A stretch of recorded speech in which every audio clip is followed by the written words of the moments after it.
되지 않거나 충격적인 이야기를 접할 때가 있습니다. 몇 가지를 소개해드리자면 하나님이 아브라함에게 100세에 낳은 아들인 이삭을 바치라고 했다는 것, 또 유다가 대를 잇는데 아들이 모두 죽는 바람에 며느리 다말과 동침하여 대를 이었다는 것, 이스라엘 백성이 가나안 땅을 정복할 때 하나님께서 그 땅 백성을 진멸하라고 명령하셨다는 것, 이처럼 우리의 생각과 상식에 벗어나는 내용들이 성경에는 참 많이 있습니다.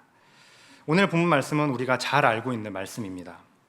지금 우리가 많이 들어왔고 그리고 익숙해서 그리 충격적으로 다가오지 않을 수가 있습니다. 하지만 이 이야기를 들었을 제자들과 기독교나 교회에서 좀 익숙하지 않고 믿음이 막 자라시는 분들이 이 말씀을 듣는다면 조금 당황스럽고 그리고 충격적으로 들을 내용입니다. 혹시 여러분들 그 복음서를 읽을 때 예수님이 좀 이상하다고 느끼신 적 없으신가요? 가끔은 예수님이 왜 이러시지? 이렇게 조울증이신가?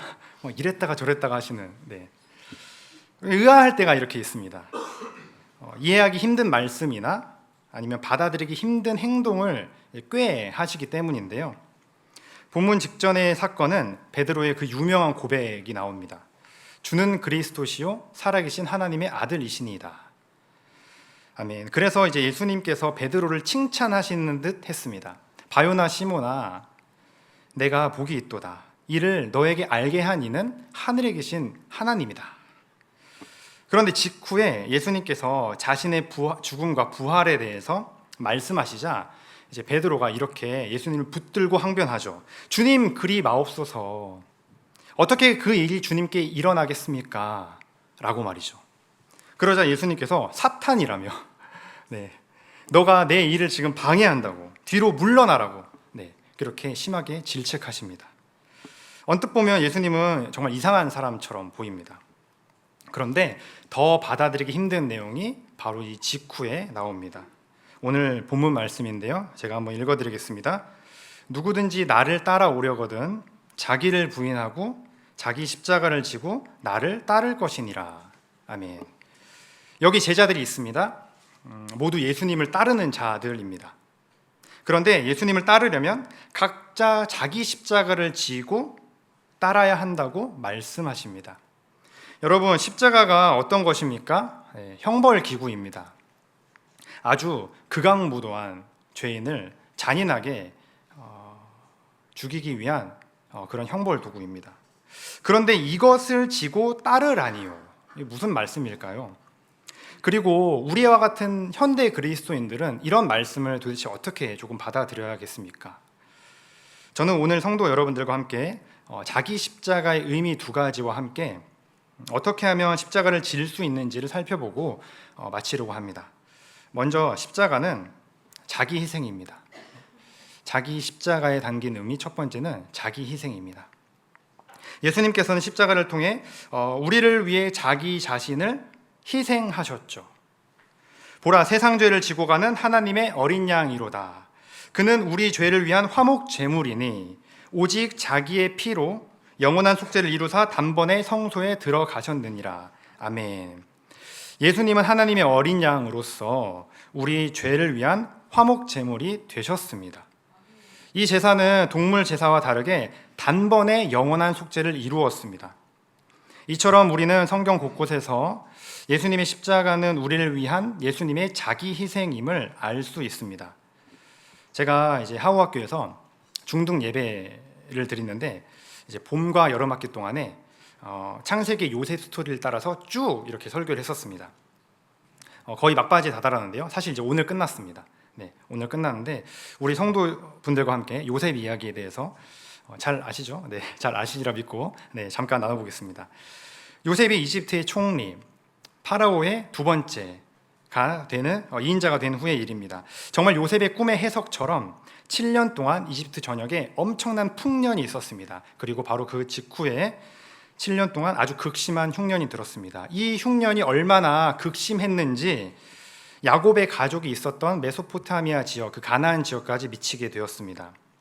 그래서 베냐민을 제외한 야곱의 아들들이 이집트에 곡식을 사러 가죠. 거기서 요셉을 만났습니다. 요셉은 그들을 한 번에 알아봤지만 형제들은 요셉을 알아보지 못했어요. 네. 당연했겠죠. 네. 요셉이 죽었다고 생각을 했고, 그리고 요셉이 이집트의 총리가 된 줄로는 꿈에도 생각하지 못했습니다. 그때 요셉이 그들에게 곧바로 아는 체를 하지 않습니다. 대신 그들을 시험합니다. 베냐민을 데리고 오라는 것이었어요. 네, 베냐민을 데리고 오라. 근데 형제들은 사실 이 요청을 바로 들을 수가 없었거든요. 왜냐하면 아버지 야곱이 굉장히 완강했기 때문입니다. 이 사실을 알게 된 아버지 야곱이 굉장히 노발대발해요. 아니, 이집트에 가서 곡식이나 사올 것이지 그 이집트 총리 앞에서 왜 구구절절 우리 집안 사정을 다 얘기해가지고 지금 뭐 베냐민을 오라가라 이렇게 말을 하냐. 너희 때문에 내가 요셉도 잃어버렸는데 지금 베냐민마저 너희가 잃어버리게 만들 셈이냐? 하면서 진노하게 되죠. 곡식이 점점 떨어져 갑니다. 곧 굶어 죽을 것 같아요. 이제는 결단을 내려야 합니다. 이때 유다가 나서게 되죠. 자기가 책임을 지겠다고. 베냐민을 보내주시옵소서. 네. 그리고 베냐민과 함께 온 형제가 이집트로 떠났습니다. 이집트에 도착해서 보니까 너무 좋았어요. 왜냐하면 그 총리가 잔치를 베풀었기 때문입니다. 자기 집에 초대하고 잔치를 베풀었거든요. 그래서 이제 곡식도 사고 다 좋았습니다. 이제 떠날 채비를 해서 이집트에서 떠나 아버지 집으로 가려던 차에 요셉이 일부러 베냐민의 배낭 속에 은잔을 넣죠. 그리고는 은잔이 없어졌다며 소동을 벌입니다. 이내 베냐민이 붙잡혔습니다. 형들이 옷을 찢고 아주 당황해했습니다. 어찌할 바를 모른 채 숙소로 돌아갔습니다. 요셉이 다시 그들을 불러들이죠. 그리고는 이제 유다가 말을 합니다. 우리 모든 형제가 당신의 종이 되겠습니다 라고 했더니 요셉이 이러는 거예요. 필요 없다. 괜찮다. 괜찮고 죄를 지은 그 내 은잔을 훔쳐간 베냐민만 나의 종이 되고 너희는 그냥 평안히 돌아가도 된다 라고 이야기를 하는 것입니다. 이때부터 야곱이 얼마나 베냐민을 아꼈는지, 그리고 요셉을 잃어버린 이야기까지 유다가 설명을 하면서 우리 아버지가 이 베냐민이 없으면 죽는다고 하셨다. 내가 아버지와 약속을 했다. 내가 책임을 지겠다고 다짐했으니 제발 나를 종으로 삼고 베냐민만은 놓아주십시오 라고 간곡히 요청합니다. 이 말을 들은 요셉은 아마도 13년 전에 나를 팔았던 형들이 오버랩이 되었을 것입니다. 그리고 감정을 주체하지 못하고 오열하면서 자기 자신을 밝히죠. 그렇게 요셉의 이야기의 절정, 클라이막스가 해소가 됩니다. 여러분, 왜 유다가 루벤, 시몬, 레위 다음에 넷째 아들인데 장자의 계보를 잇게 되었을까요? 왜 유다가 이스라엘 12아들 중에 12지파 중에 실질적인 리더로서 역할을 하게 되었는가? 왜 다윗과 예수님은 유다의 혈통으로 오시는가? 바로 이 대목이 결정적이었습니다. 유다의 자기 희생하는 이 대목, 이 순간입니다. 약 20년 전쯤에 일본에서 일어난 일입니다. 고려대학교 학생으로 일본에 유학 간 청년이 있었습니다. 우리가 잘 알다시피 외국에 유학을 가게 되면 을에 이제 알바를 하게 되죠. 이 청년도 그랬습니다. 늦은 밤 알바를 마치고 숙소로 돌아가는 길이었어요. 숙소로 가려면 지하철을 타야 했습니다. 그런데 근처에서 보니까 술 취한 사람이 있는 거예요. 굉장히 이제 비틀비틀 걸으면서 위태롭게 걸어오고 있었습니다. 멀리서 이렇게 지켜보고 있었죠. 근데 아니나 다를까 쿵 하고 선로로 떨어졌습니다. 이 한국인 유학생은 곧장 취객에게 달려갔습니다. 그리고 선로로 내려갔죠. 주변 사람들과 함께 이 취객을 구조하는데 멀리서 지하철이 들어오고 있습니다. 승강장으로. 가까스로 취객은 선로 위로 올려 보냈지만 안타깝게도 이 한국인 청년은 올라오지 못하고 사고를 당했습니다. 이 일을 기억하시는 분들이 여기에도 계시겠죠? 당시 한국과 일본 양국에 엄청난 충격을 주고 큰 영향력을 끼친 사건입니다. 이수현이라는 청년인데요. 이 청년의 숭고한 희생 정신으로 일본 사람들이 큰 감동을 받았었습니다. 똑똑한 외국 청년이, 그것도 우리나라를 원수처럼 생각하는 한국 청년이 취객 한 명을 위해서 목숨을 던지다니. 이 일로 잠시나마 미워하던 원수된 한국과 일본 사이가 누그러지는 일이 생겼습니다. 여러분, 희생에는 이렇게 감동이 있습니다. 얼음같이 언 마음, 강철같이 굳은 마음을 녹이는 힘이 있습니다. 예수님은 우리에게 십자가를 지라고 말씀하시면서 자기 희생할 것을 명령하십니다. 여러분, 우리가 자기를 희생하지 않고서는 예수님의 제자가 결코 될 수가 없습니다. 이 희생을 제가 적나라하게 좀 표현을 해볼까요? 제가 자주 사용하는 표현인데요. 내 시간과 돈, 그리고 내 마음을 쓰는 일입니다. 현대의 사회를 살아가는 우리에게 무엇이 도대체 희생이겠습니까? 우리가 가진 게 뭘까요? 우리가 정말 귀하게 생각하는 것, 값지게 여기는 것, 보물처럼 여기는 것이 무엇입니까? 시간과 돈 아닙니까? 내 마음 아닙니까, 여러분들? 혹시 지금 내 시간과 그리고 돈을 오로지 나만을 위해서 사용하고 계시진 않나요?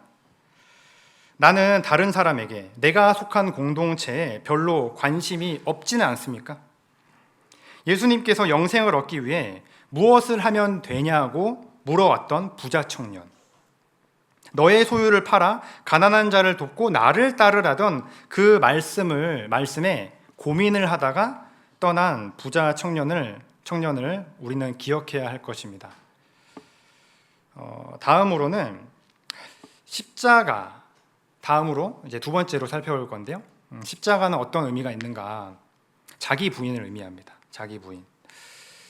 여기서 이제 자기 부인은 영어로는 셀프 디나이얼이라고 하는데요. 부인한다는 거는 인정하지 않는 겁니다. 인정하지 않는 거죠. 자기를 인정하지 않는 것, 자기를 거스르는 일이 자기 부인입니다. 25절 말씀을 근거로 더 자세하게 말씀드리면 목숨을 버리는 일입니다. 목숨을 버리는 일. 여기서 나는 누구일까요? 나. 예수님께서 말씀하신 자기, 우리 자신은 누구입니까? 육신에 사로잡힌 나, 세상에 사로잡힌 나가 아닐까요? 요한일서 말씀해 보면 요한은 이 세상 모든 것을 세 가지로 요약을 했습니다. 세상에 있는 모든 것이 육신의 정욕과 안목의 정욕과 이생의 자랑이니 다 아버지께로부터 온 것이 아니요. 아멘. 여기서 육신의 정욕, 안목의 정욕, 이생의 자랑을 자세히 들여다보면 공통점이 있습니다. 자기 중심성입니다. 자기 중심성. 내 몸의 욕심, 내가 보여지는 것, 나의 자랑, 나. 이렇게 육신과 안목의 정욕, 이생의 자랑 모두가 자기 자신을 향해 있습니다. 그런데 여러분, 성경은 이러한 특성을 가진 또 다른 개념 하나를 설명하고 있는데요. 무엇일까요? 바로 죄입니다. 키에르케고르는 그의 저서 죽음에 이르는 병에서 죄란 하나님이 아닌 다른 것을 통해 정체성을 세우는 것이라고 했습니다. 정체성을 세우는 것, 자기를 세우는 일입니다. 여기서도 내가 등장하죠. 내가, 나. 세상 가운데 존재하는 모든 죄악과 고통, 아픔을 살펴보면 그 안에는 하나님이 없는 자기 중심성이 도사리고 있습니다. 전쟁이 일어나는 이유가 무엇인가요, 여러분? 지금도 유럽과 중동에서 서로를 죽이는 일이 왜 일어날까요, 도대체? 내 국가, 내 국민, 내 영토만을 생각해서 그렇습니다.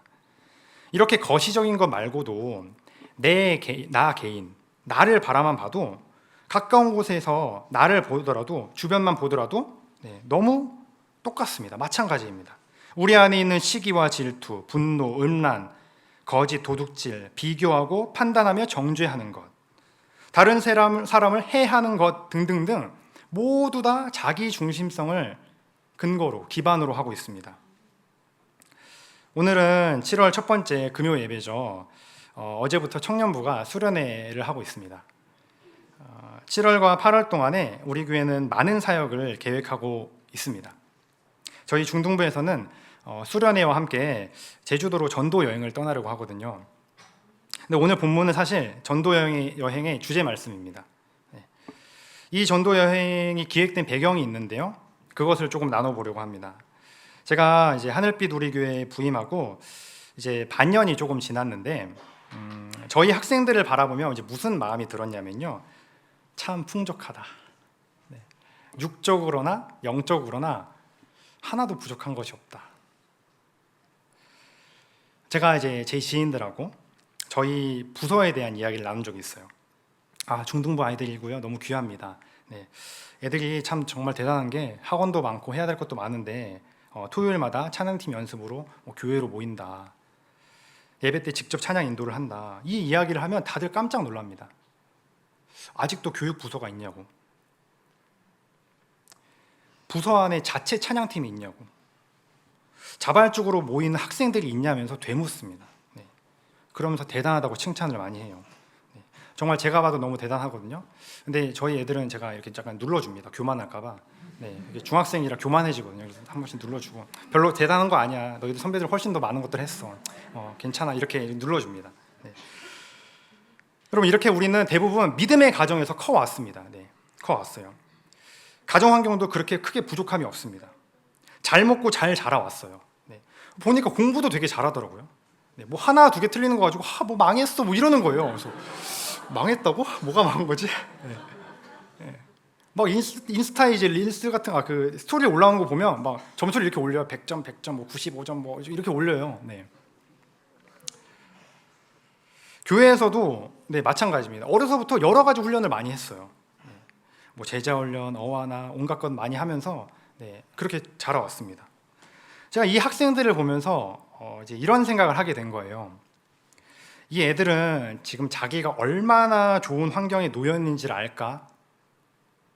내가 봤을 때 이런 환경은 대한민국에서도 정말 손에 꼽을 텐데 이걸 알고 있을까? 또 어려서부터 교회에서 지내왔고 말씀 암송도 하고 각종 훈련을 받아왔고 여러 좋은 목사님들의 말씀을 들어왔고 그래서 지식이 참 많습니다. 아이들이. 네, 지식이 많아요. 성경적인 지식이나 신학적인 지식이 굉장히 많습니다. 그런데 과연 이들의 삶은 어떨까? 정말 받은 은혜만큼 살아내고 있을까? 전도하고 있을까? 나누고 베푸는 섬기는 일을 하고 있을까? 인격이 내면이 정말 예수 그리스도를 닮아가고 있을까? 이러한 질문과 생각이 모여 기획된 것이 제주도 전도 여행입니다. 가서 고생하려고요. 네, 고생하려고요. 제 개인적인 지론으로는 제자훈련 10시간 받는 것보다 30분 나가서 노방 찬양하고 노방 전도하는 것이 신앙 성숙에 훨씬 더 도움된다는 것입니다. 여러분 하나님이 우리에게 은혜를 베푸시고 복을 주신 이유가 무엇일까요? 무엇일까요? 세상을 축복하기 위해서입니다. 우리가 세상 가운데 나가서 적극적으로 소통하고 그들에게 복음을 전하고 그들을 섬기고 우리가 가진 것으로 베풀고 나눠야 할 가장 큰 이유는 근본적인 이유는 하나님께서 그것을 원하시기 때문입니다. 우리는 그 일을 위해서 단지 먼저 부르심을 입은 자들입니다. 그러나 여러분 어떻습니까? 이거는 우리의 소욕과 우리의 욕심을 거스르는 일입니다. 우리는 섬기고 싶지 않습니다. 내가 섬김을 받으면 받았지, 내가 대우를 받으면 받았지, 내 형제 자매의 발을 씻고 싶지 않습니다. 씻어주고 싶지 않아요. 내가 좋아하고 잘 맞는 사람하고만 친해지고 싶습니다. 그 사람들하고만 있고 싶어요. 여러분 모두와 원만한 관계를 맺는 것은 내가 죽어야만 가능한 일입니다. 나를 죽이지 않으면 그렇게 할 수가 없어요. 나를 거스르지 않으면, 나를 죽이지 않으면 할 수 없는 일입니다. 근데 우리가 솔직해져 보자고요, 여러분들. 하고 싶지 않습니다. 네, 그렇게 하고 싶지 않습니다. 너무 불편하고 힘든 일입니다. 그런데 예수님께서는 바로 그 일을 하라고 하십니다. 그 일. 내가 불편하고 내가 힘들어하는 그 일을 하라고 말씀하십니다. 자기를 부인하라고. 그렇게 모나고 뾰족한 부분을 깎고 다듬으라고 말씀하십니다. 내 형제와 자매의 냄새나는 그 발을 씻어주라고 명령하십니다. 그렇게 섬기는 자가 큰 자라고 하셨습니다. 이것이 제자도 아닙니까, 여러분? 여러분, 내가 많이 들었다, 제자 훈련을 수료했다, 뭘 많이 안다는 것은 생각보다 그렇게 중요한 것이 아닐지도 모릅니다. So what? 그래서 뭐? 제자 훈련을 수료했는지 여부보다 정말 예수 그리스도의 제자처럼 살아가고 있는지, 그런 삶을 추구하고 있는지 여부가 훨씬 더 중요한 것 아닙니까? 내가 10년, 20년, 30년 신앙생활을 했지만, 그래서 교회 안에서 나름대로 인정을 받았지만 내 삶이 달라지는 것은 없습니다. 적당히 거짓말하고 적당히 육신의 정욕과 안목의 정욕과 이생의 자랑을 추구하고 살아갑니다. 내 안에 미움과 시기, 질투, 분노가 사라지지 않습니다. 비교해서 교만해지거나 비교해서 자기 비하하는 일이 있습니다. 주변 사람과 다투고 공동체를 쉽게 판단하고 정죄합니다. 이런 나, 그리스도인이라고 말할 수 있나요? 제자는커녕 나는 무늬만 크리스찬, 기독교 문화에 익숙한 그런 애매한, 그런 모호한 사람이 아닙니까? 이제 마지막으로 이런 일, 자기를 희생하는 일, 자기를 부인하는, 그래서 자기 십자가를 지는 일을 어떻게 할 수 있는지를 조금 살펴보고 마치겠습니다. 여기 지금 중고등학생들이 와 있는데요. 혹시 그 중등부, 고등부 학생들 첫사랑 해보셨나요? 네, 손 들지 마시고, 네, 손 들면 안 됩니다. 손 들지 마시고, 네, 마음으로 손 들어주시고 이렇게, 저 해봤어요 이렇게. 네. 제가 이제 왜 첫사랑 했느냐고 이제 물어봤냐면요. 여기 이제 어른들이 계시죠. 저도 어른이고요. 중고생들 잘 한번 들어보세요. 여러분, 사랑에는 힘이 있습니다. 엄청난 힘이 있습니다. 사랑에는 아주 놀랍고 강력한 힘입니다. 내가 할 수 없는 일, 상상하지도 못했던 일을 하게끔 만드는 힘이 있습니다. 여러분, 사랑을 추상적으로 이해하지 마시길 바랍니다. 굉장히 구체적이고 실천적이며 실제적인 힘과 능력이 바로 사랑입니다. 첫사랑을 할 때 생각을 해보면 내가 사랑하는 사람을 만나기 위해서 왕복 3시간이 되는 거리를 기쁨으로 가기도 합니다. 그 남자, 그 여자를 위해서 비효율적인 일을 기꺼이 선택합니다. 논리적이지 않습니다, 여러분. 비이성적인 거예요. 그런데 그 일을 합니다. 글씨를 못 쓰는 내가 한자 한자 또박또박 정성스럽게 편지를 작성합니다. 내가 비를 맞을지언정 그가 비를 맞는 꼴은 볼 수가 없습니다. 1시간, 2시간, 3시간 통화하는 일은 여러분 예산 일입니다. 네, 경험해 보셨죠? 내가 좋아하는, 내가 사랑하는 상대방을 위해서 내가 싫어하는 김치찌개도 기쁨으로 먹습니다. 이게 사랑의 힘입니다. 그런데 여러분 오해하지 않으셨으면 좋겠는데 제 아내와의 스토리는 아닙니다. 네. 그럼 더 이상해지나요? 네, 이게 설교를 아내가 듣고 있는데, 네, 그냥 이제 제 지인과 그 다음에 드라마와 영화와 그런 것들 참고해서 이야기를 잠깐 빌렸습니다. 어쨌든 여러분, 우리가 사랑을 해보면 알 수 있지 않습니까? 사랑은 아주 구체적이고 실제적이며 실천적인 힘을 가지고 있습니다. 그냥 말로 좋아해요, 사랑해요, 그리고 감정적으로 그냥 뭔가 몽글몽글해지고 벅차오르는 감정으로만 끝나지 않습니다. 네, 그렇게 끝나지 않아요. 하다못해 드라마를 보더라도 우리는 누가 남자 주인공이고 누가 여자 주인공이고 누가 언제 사랑에 빠지고 그런 걸 다 이미 알고 있습니다. 1화만 봐도요. 예고편만을 봐도 알 수가 있죠. 그리고 사랑하는 사람의 눈은 속일 수가 없습니다. 잘 들어보세요, 우리 중고생들. 부서에서 사랑하는 사람, 좋아하는 사람 생기면 다 알게 됩니다. 다 알아요. 다 알아. 이미 다 드러나. 감출 수가 없는 거예요. 감출 수가 없습니다. 감출 수가 없어요. 나타나게 되어 있습니다. 다 티가 나요. 이렇게 사랑은 숨길 수가 없는 것입니다. 밖으로 드러나는 것이죠. 남녀, 연인 간의 사랑만이 그러합니까? 아닙니다, 여러분. 부모의 사랑은 어떠합니까? 정말 대단하죠. 제가 저희 중등부 아이들이나 어하나 이제 트랙 학생들에게 이제 종종 이렇게 이야기를 하거든요. 여러분들이 지금 먹고 입고 게임에 돈 쓰는 거 다 어디서 왔느냐고 물어요. 그냥 아무 생각 없이 쓰는 그 모든 것이 그냥 공짜로 하늘에서 뚝 떨어진 줄 아느냐고. 그게 아니고 여러분의 부모님이, 어머니 아버지께서 밖에 나가서 힘들게 번 돈으로 여러분이 누리고 있다고. 여러분이 학교 가기 싫은 것처럼, 시험을 보기 싫어하는 것처럼 부모님도 직장 나가기 싫어하신다. 오늘도 너무 출근하기 싫었다. 퇴근하면 금요일만 되면 얼마나 기쁜지 모른다.